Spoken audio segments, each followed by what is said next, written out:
আসসালামু আলাইকুম বন্ধুরা, আশা করি সবাই ভালো আছো। আজকের ভিডিওটা আসলে কোনো ফানি ভিডিও হবে না। আজকের ভিডিওটা একটু ব্যতিক্রম হবে। আজকের ভিডিওর কথাগুলো একটু ব্যতিক্রম হবে। জানি না কার কেমন লাগবে। সম্প্রতি বাংলাদেশে এখন 40 থেকে 42 ডিগ্রি তাপমাত্রা। এখন হয়তোবা কিছুটা কমে যেতে পারে। তো এই 40-42 ডিগ্রি তাপমাত্রা বাংলাদেশের মানুষ দীর্ঘদিন পরে দেখতে পেল। এখন এই 40-42 ডিগ্রি তাপমাত্রায় অনেকেই ডিম ভাজতেছে। এখন সেটা ফানি করে হোক, ইচ্ছাকৃতভাবে হোক, বা সোশ্যাল মিডিয়ায় ভিউ বাড়ানোর জন্য হোক, যেভাবেই হোক তারা এটা করার চেষ্টা করছে। কিন্তু কখনো কি ভেবেছেন আমার বাংলাদেশের, আমার সোনার দেশের মানুষ, লাখো মানুষ, হাজারো মানুষ আজকে প্রবাসে, এবং বাংলাদেশের অধিকাংশ মানুষ মধ্যপ্রাচ্যের দেশগুলোতে থাকে, সৌদি আরব, দুবাই, মালয়েশিয়া, এবং এই দেশগুলোর তাপমাত্রা কিন্তু অনেক বেশি। ধরেন সৌদি আরব, দুবাই তো 40-42 ডিগ্রি স্বাভাবিক থাকে, মালয়েশিয়াতে 38 থেকে 40 ডিগ্রি থাকে। তাহলে একটু ভাবুন, বাংলাদেশে 40-42 ডিগ্রি তাপমাত্রায় আপনারা যদি ডিম ভাজতে পারেন, তাহলে এই দেশে মাংস সিদ্ধ করা যায় সেই তাপমাত্রায়, তাই না? এখন আপনার ভাই, আপনার বাবা, আপনার আত্মীয় স্বজন যারা প্রবাসে থাকে, তারা কিন্তু কখনো ফানি করে এই প্রবাসে এসে ডিম ভেজে আপনাদেরকে দেখায় না। আপনারা কিন্তু ফানি করতেছেন ডিম ভাজি নিয়ে। যাই হোক, কথা সেটা না। কথা হচ্ছে এই প্রবাসীরা এই 40-42 ডিগ্রি তাপমাত্রায় পরিশ্রম করে দেশের চাকা ঘোরাচ্ছে রেমিটেন্সের মাধ্যমে। আর এই রেমিটেন্সটা সামগ্রিকভাবে জাতীয় গ্রিড যেমন ভোগ করছে, ঠিক তেমনি প্রত্যেকটা প্রবাসী পরিবার কিন্তু এই টাকা ভোগ করছে। প্রবাসীদের ভিতরে একটা চাপা কষ্ট আছে, যেটা প্রবাসে না আসলে বুঝতে পারতাম না। আসলে দেশে থেকে কিন্তু প্রবাসের ফিলটা যতটা আমরা সোশ্যাল মিডিয়ায় দেখি, এইভাবে কিন্তু ফিলটা পাওয়া যায় না। যখনই প্রবাসে পা রেখেছি তখনই কিন্তু প্রবাসের ফিলটা পেয়েছি। এই 40-42 ডিগ্রি তাপমাত্রায় সারা দিন, অনেকেই তো রাত্রেও কাজ করে, হাড় ভাঙা পরিশ্রম করে সংসারের জন্য টাকা পাঠায়। আর যারা নতুন প্রবাসে আসে, তারা তো বড় একটা ঋণের বোঝা, বড় একটা ঋণের চাপ নিয়ে কিন্তু প্রবাসে আসে। তো সেক্ষেত্রে কি হয়, পরিবারকে ছেড়ে এসছে, পরিবারের একটা মায়া, আত্মীয় স্বজনের একটা মায়া, একটা চাপা কষ্ট সবসময় ভিতরে কাজ করে। দিন শেষে এই টাকাগুলো পরিবারের জন্য পাঠানো হয়। ঋণের বোঝা, পরিবারের ভরণ পোষণ সবকিছু মিলে এই টাকাগুলো কিন্তু পরিবারের জন্য পাঠানো হয়।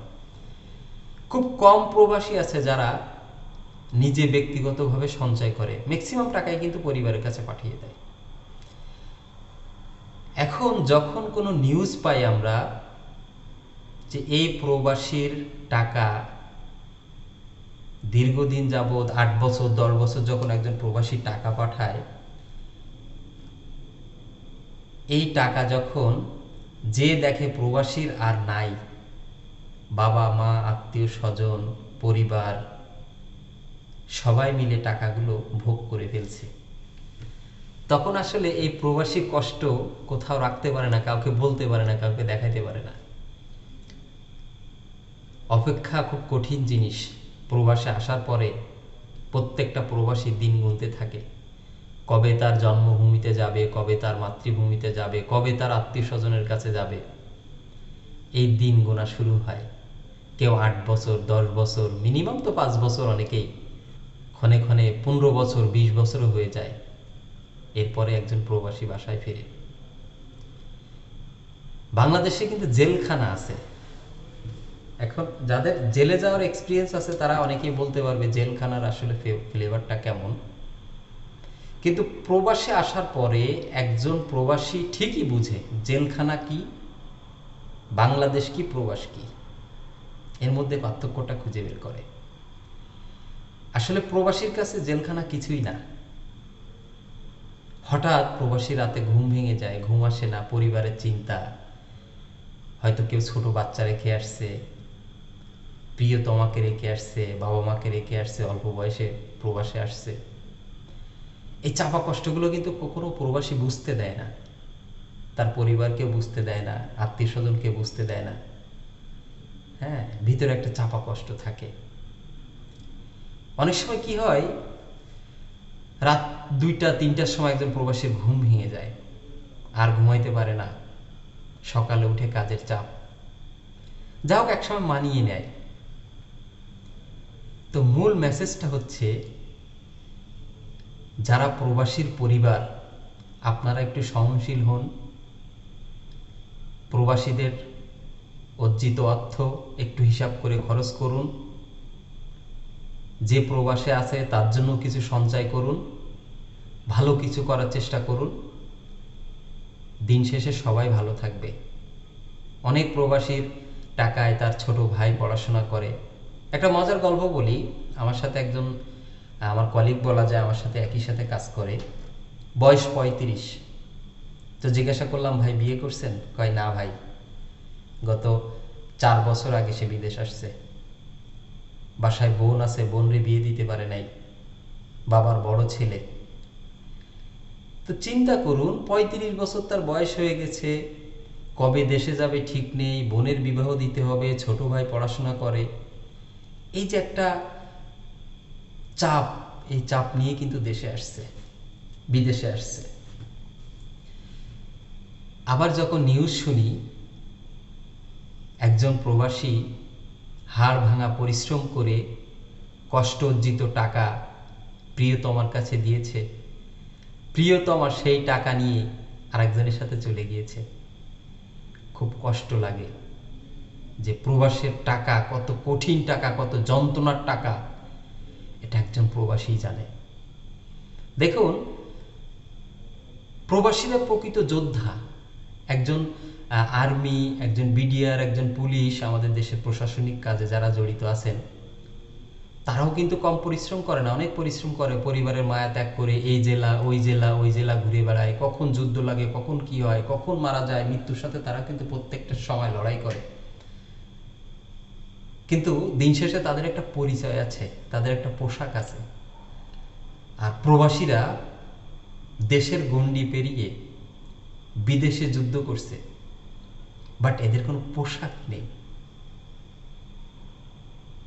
বন্ধু ফোন দেয়, প্রবাসে আছো, কিছু টাকা দিতে। মানে প্রবাসীদের মনে হয় প্রবাসে আসলে এরা সবাই কোটিপতি, সবাই টাকাওয়ালা, এরা সব সময় টাকা দিতে পারবে। বাট বাস্তবতা কি একজন প্রবাসী বুঝে। বাবা দীর্ঘদিন বাসায় যেতে পারে না, 2 মেয়ের বিয়ে দিবে, 3 মেয়ের বিয়ে দিবে, ওদিকে মেয়ে সেই টাকা উড়াচ্ছে, ছেলে সেই টাকা উড়াচ্ছে। আমি বলতেছি না যে উড়ায়েন না, একটু হিসাব করুন, তাদের প্রবাসীদের কষ্টটা একটু বোঝার চেষ্টা করুন। যখন শুনি ছোট ভাই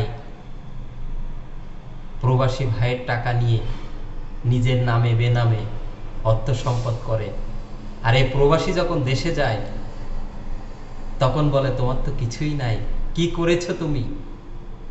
এই কথাগুলো অনেক কষ্টের। তো প্রবাসে যারা প্রবাসে আছেন তাদের পরিবারের কাছে আমার আকুল আবেদন, আপনারা প্রবাসীদের একটু সম্মান করুন, তাদের খোঁজ খবর রাখুন, তাদের ভিতরে চাপা কষ্টটা একটু বোঝার চেষ্টা করুন, এবং তাদেরকে মানসিকভাবে টর্চার করবেন না কখনোই। এটা আমার আকুল আবেদন। কখনো কোনো প্রবাসীকে মানসিকভাবে টর্চার করবেন না। তাদের সাথে সদয় হন, সুন্দরভাবে কথা বলুন। আর দেশের মানুষের কাছে আবেদন, গভর্নমেন্টের কাছে আবেদন, প্রবাসীদের জন্য আরও কিছু করা যায় কিনা চেষ্টা করুন। একজন প্রবাসী সেফটি নিয়ে কিছু করা যায় কিনা চিন্তা করুন। এবং আমরা প্রায় একটা ঘটনা দেখি যে প্রবাসীরা যখন প্রবাস থেকে দেশে যায় তখন অনেক হেনস্থার সম্মুখীন হয় একজন প্রবাসী, সেই দিকটাও খেয়াল রাখবেন। আকুল আবেদন। আর সবচেয়ে বেশি বড় আবেদন আমার প্রবাসী ভাইদের পরিবারের কাছে, আপনারা প্রবাসীদেরকে বোঝার চেষ্টা করুন। ধন্যবাদ। আজকে কোনো ফানি ভিডিও করলাম না, আসলে এখন অলরেডি রাত 2টা বাজে। আমি নিজেও একজন প্রবাসী। আমারও হঠাৎ ধরে নেন ঘুম ভেঙে গেছে, তো কথাগুলো মনে আসলো। জানি না গুছিয়ে বলতে পারলাম কিনা। যদি কেউ মনে কষ্ট পেয়ে থাকেন আমাকে ক্ষমা করবেন। ধন্যবাদ। ভালো থাকবেন সবাই।